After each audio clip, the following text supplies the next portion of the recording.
Hello students, welcome to Theta Academy. I hope आपकी पढ़ाई अच्छे से कंटिन्यू चल रही होगी और आप थीटा एकेडमी से काफ़ी बेनिफिट ले रहे होंगे और सारी वीडियोज़ को देखकर अपने अच्छे से प्रॉपर नोट्स प्रिपेयर कर रहे होंगे। तो कल हमने कहा था कि हम अपनी क्लासेस एक मोटिवेशनल थॉट से करेंगे ताकि थ्रू आउट द क्लास वाली एनर्जी आपको सीखने में, नई चीज़ सीखने में और नए क्वेश्चन करने में हेल्प करे। तो आज की शायरी किस पे बेस्ड है? संघर्ष पे बेस्ड है, हार्ड वर्क पे बेस्ड है। मीन्स आपको हार्ड वर्क करना कभी नहीं छोड़ना है। बहुत बार हम निराश हो जाते हैं कि हमें सक्सेस नहीं मिली, तो संघर्ष करते रहना है और हमें हारना नहीं है। तो आज की शायरी इस प्रकार है। बिना संघर्ष कोई महान नहीं होता, बिना संघर्ष कोई महान नहीं होता, बिना कुछ किए जय जयकार नहीं होता। जब तक नहीं पड़ती हथौड़े की चोट, जब तक नहीं पड़ती हथौड़े की चोट, तब तक कोई पत्थर भी लोगों के लिए भगवान नहीं होता। तो आज की शायरी का मेन आपका जो इंटेंशन है लिखने का वो यही है कि संघर्ष के बिना आप ज़िंदगी में कुछ भी हासिल नहीं कर सकते हैं। आपको अगर एक बार फेलियर मिल भी गया तो उससे घबराना नहीं है, निराश नहीं होना है, आपको आगे बढ़ते रहना है और एक ना एक दिन आपकी मंजिल आपके कदम ज़रूर चूमेगी। चलिए इसी मोटिवेशनल को इस क्लास का मोटिव बनाते हुए आज हम शुरू करते हैं हमारी एक्सरसाइज 4.1 का क्वेश्चन नंबर 16, क्योंकि क्वेश्चन नंबर 11 to 15 हमने प्रीवियस वीडियो में कवर कर लिए थे। आपको दिखा देता हूँ आपकी एनसीईआरटी में कौन सा क्वेश्चन है 16। तो क्वेश्चन नंबर 16 है हमारा ये। क्वेश्चन नंबर 16 है दिस वन। तो क्या है 1/1 into 4 plus 1/4 into 7 plus 1/7 into 10 plus dot dot dot 1/3n minus 2 into 3n plus 1 equal to n/3n plus 1। तो चलिए कैसे हम इसको सॉल्व करेंगे देखते हैं। तो सबसे पहले जो भी हमारा स्टेटमेंट है उसे हमने Pn कंसीडर कर लिया।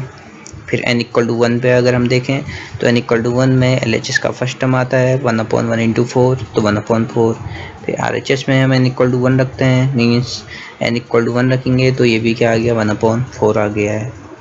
Means for n = 1 Pn is true, ऐसा हम लिख देते हैं। उसके बाद हम एक स्टेटमेंट लिखते हैं। अभी तक तो आप लोग को अब अच्छे से याद भी हो गया होगा, हर क्वेश्चन में आपको स्टेटमेंट लिखना है।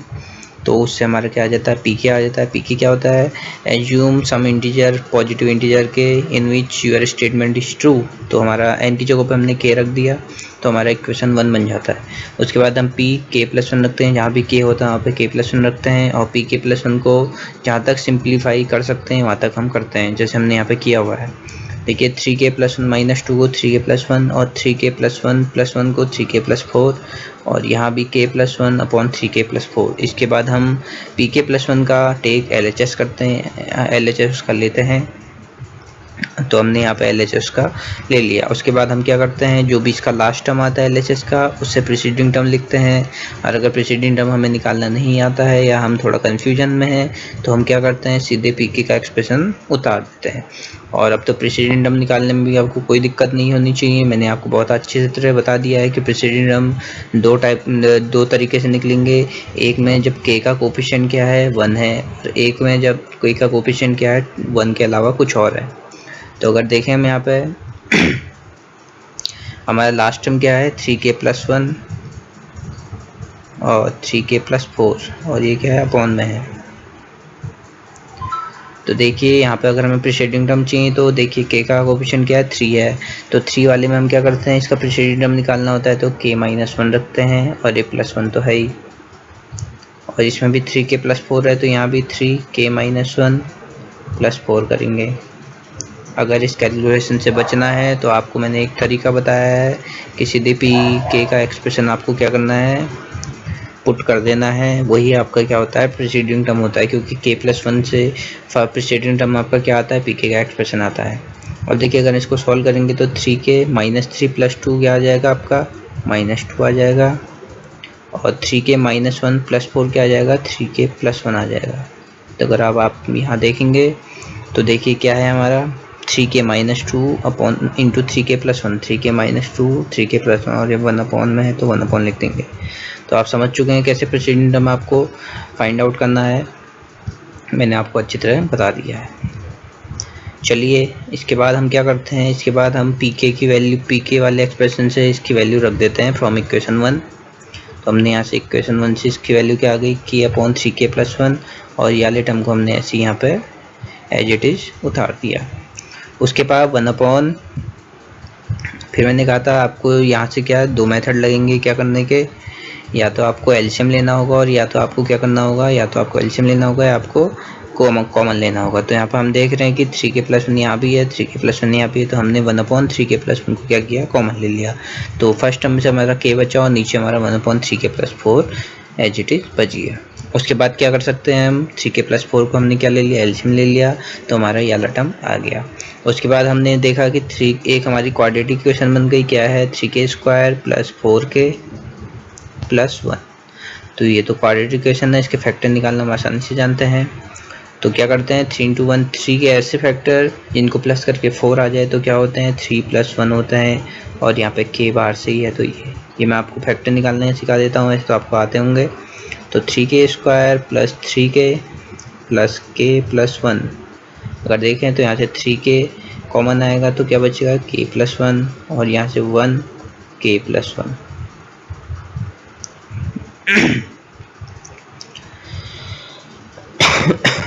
अब यहाँ से हम क्या करते हैं k प्लस 1 को, इसको अच्छी तरह लिख देता हूँ यहाँ पर। यहाँ से अगर हमने 1 कॉमन लिया तो क्या बच जाएगा k प्लस 1, फिर यहाँ से k प्लस 1 कॉमन आ गया और यहाँ से 3k प्लस 1 आ गया। तो 3k square plus 4k plus 1 के फैक्टर क्या हो गए k plus 1 and 3k plus 1, उसको ही हमने यहाँ पर रख दिया। और हमने देखा 3k प्लस 1 कहाँ है, डिनोमिनेटर में भी, तो उससे वो कैंसिल हो गए, 3k प्लस 1 दोनों कैंसिल हो गए आपस में। तो हमारा क्या बच गया k plus 1 upon 3k plus 4 जो आपका RHS है। उसके बाद आप क्या लिखते हैं, hence pk plus 1 is true whenever pk is true, hence our statement pn is true for all natural numbers। तो आपको ये लिखना जरूरी होगा। अब देखते हैं क्वेश्चन नंबर 17। क्वेश्चन नंबर 17 देखें अगर हम, देखिए क्वेश्चन नंबर 17 क्या है, 1 upon 3 into 5 plus 1 upon 5 into 7 plus 1 upon 7 into 9 plus dot dot dot plus 1 upon 2n plus 1 2n plus 3 equal to n upon 3 into 2n plus 3। तो चलिए सारे question एक ही तरीके के हैं। क्वेश्चन नंबर 18 से आपके कुछ अलग मेथड पे बेस्ड हैं, मेथड तो वही रहेगा लेकिन आपका जो पैटर्न है क्वेश्चन का कुछ अलग है, तो उनको करने में हम जरा, उनको समझने में हम थोड़ा ज़्यादा टाइम देंगे। तो 17 को हम जल्दी से कर लेते हैं। तो 17 क्वेश्चन क्या है, सबसे पहले Pn कंसीडर कर लिया, उसके बाद P1 रखा, तो हमारा जो फर्स्ट टर्म होता है वही आ जाता है 1 अपॉन 3 इंटू 5, 3 इंटू 5 15 आ गया 1 अपॉन 15, और फिर यहाँ पे n इक्वल टू 1 रखते हैं तो यहाँ पे भी क्या आ गया 1 अपॉन 15, जैसे आप देख रहे हैं। उसके बाद हम क्या एज्यूम करते हैं, कोई पॉजिटिव इंटीजर k एज्यूम करते हैं, जहाँ पे हमारा क्या मानते हैं कि Pn क्या है, ट्रू है, तो Pk आ जाता है हमारा ये, उसके इक्वेशन 1 हम कंसीडर कर लेते हैं। उसके बाद pk प्लस 1 करते हैं, जहाँ भी k होता है वहाँ पे k प्लस 1 पुट कर देते हैं। उसके बाद हम देखते हैं कि ये सिंप्लीफाई है या नहीं है, सिंप्लीफाई नहीं होता है तो हम इसको सिंप्लीफाई करते हैं, जैसे यहाँ पर नहीं था तो हमने इसको सिंप्लीफाई कर लिया।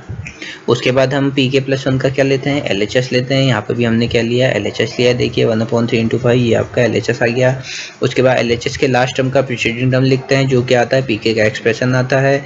तो अब मैं बार बार तो आपको एक बार और बता देता हूँ। चलिए ये लास्ट क्वेश्चन है जिसमें आपको प्रीसीडिंग टर्म चाहिए इस टाइप का, तो 2k प्लस 3 है और 2k प्लस 5 है, तो इससे प्रीसीडिंग टर्म चाहिए। तो मैंने क्या बताया आपको, जब भी k का कोफिशिएंट 1 के अलावा कुछ भी आ जाता है तो प्रीसीडिंग टर्म क्या करते हैं, k माइनस 1 रख के हम फाइंड आउट करते हैं।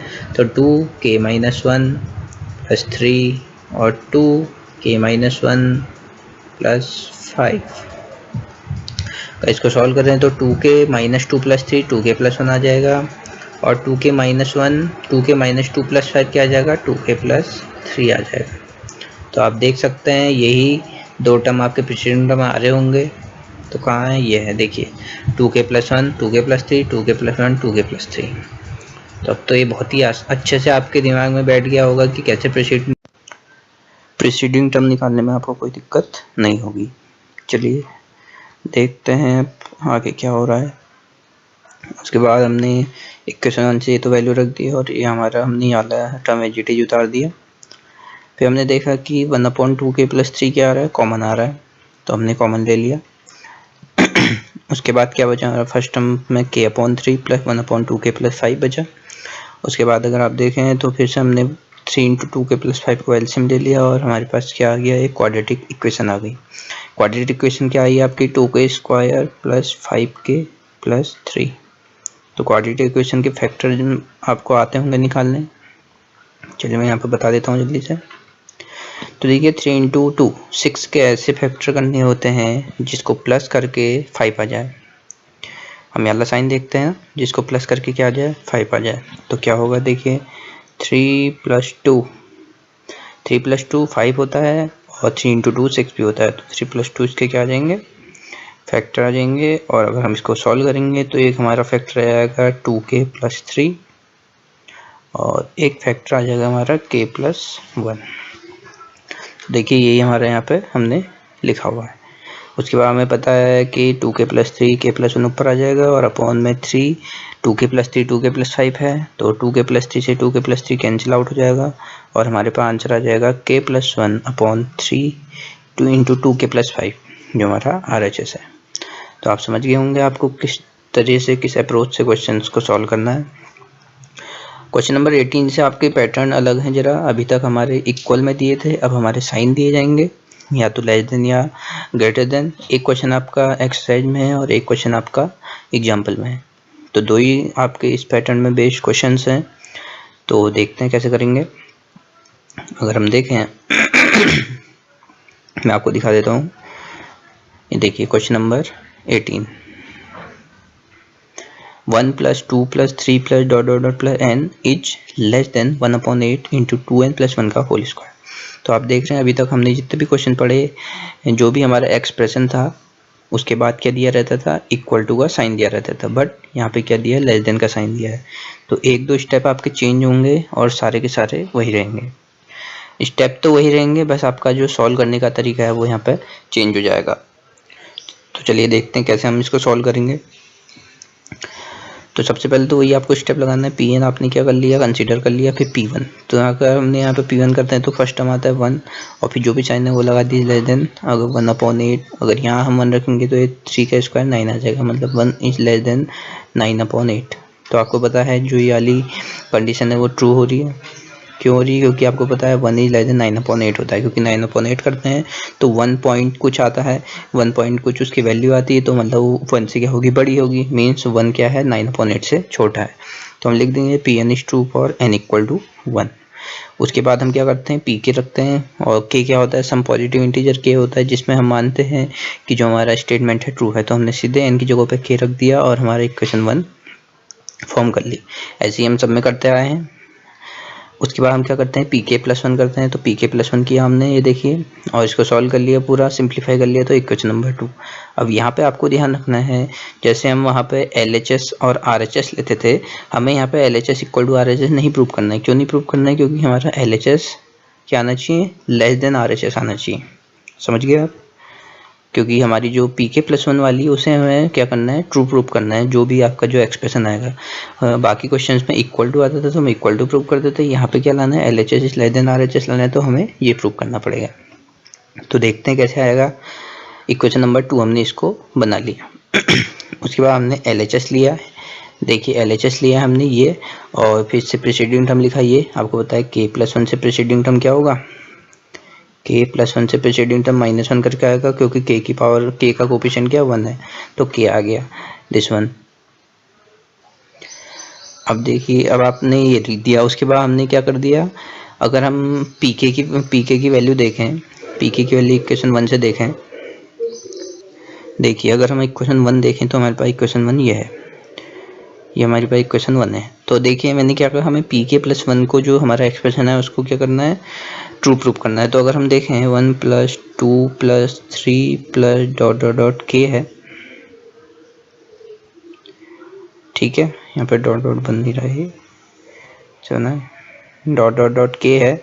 लेस देन क्या है हमारा 1/8 2k + 1 का होल स्क्वायर।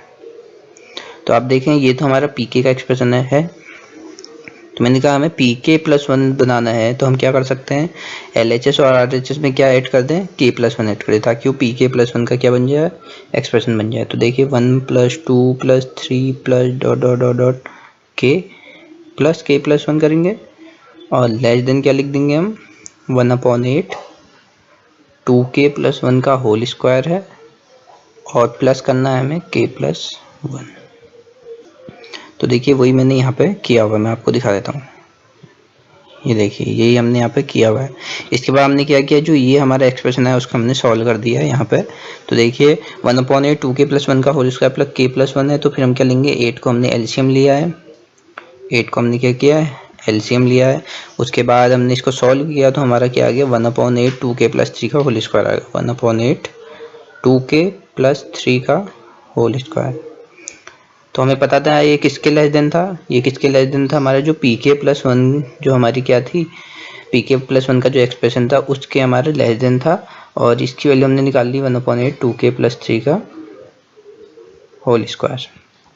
ठीक है, तो हम मीन्स हम लिख देंगे, means 1 + 2 + 3 + k + k + 1 is less than 1/8 2k + 3 का whole square which is equal to equation 2। तो मैंने बताया था आपको हमें क्या प्रूव करना है, pk + 1 को हमें प्रूव करना है, तो हमने वो कर दिया। चलिए क्वेश्चन नंबर 19 देखते हैं, मैं आपको दिखा देता हूँ आपकी बुक का। क्वेश्चन नंबर 19 क्या है, n × n + 1 n + 5 is a multiple of 3। तो देखते हैं। तो सबसे पहले तो हमें वही करना है, Pn हमने मान लिया, हमें Pn क्या है, n × n + 1 n + 5 है, इज अ मल्टीपल ऑफ 3। अब यहाँ पे LHS = RHS है ही नहीं, तो हम क्या प्रूव करेंगे, तो हम देखते हैं कैसे करेंगे। अब हम सबसे पहले तो वही करते हैं, n = 1 रखेंगे, तो देखिए 1 रखा तो 1 1 + 1 और 1 + 5 इक्वल टू करेंगे तो 2 × 6 = 12। 2 × 6 क्या आ गया, 2 × 6 क्या आ गया, 12 आ गया। तो आपको पता है 12 क्या होता है, 12 होता है मल्टीपल ऑफ 3, क्योंकि इसको 3 × 4 लिखते हैं। तो इसका मतलब ही क्या होता है, इस एक्स पर ये इंडिकेट क्या करता है कि ये क्या है, 3 का मल्टीपल है। 3 × कुछ भी आपका क्या नेचुरल नंबर कुछ भी आए, अंदर आपका कोई भी वैल्यू हो, अगर बाहर से आपका 3 है तो मीन्स जो भी आपका ये डिजिट है, जो भी वैल्यू है वो 3 से मल्टीपल है। तो 12 तो आपको पता है 3 4 × 12, तो हम क्या कर सकते हैं कि जो हमारा n = 1 पे है वो Pn क्या है, 3 का मल्टीपल है। तो हमने लिख दिया कि for n = 1 Pn is true। उसके बाद क्या करते हैं, हम pk रखते हैं, तो pk = k × k + 1 = 3q, जो मैंने आपको बताया। और q क्या है यहाँ पे, q belongs to n, n mean natural number, क्योंकि हम मानते हैं कि एज्यूम करते हैं कि k जो हमारा k सम इंटीजर है उसमें क्या है, Pn ट्रू है। तो Pn ट्रू है मीन्स Pn क्या है, जो हमारा 3 का मल्टीपल है। तो हमने मान लिया कि जो k की pk का एक्सप्रेशन है वो इक्वल टू 3q है, और q बिलोंग्स टू n हो गया।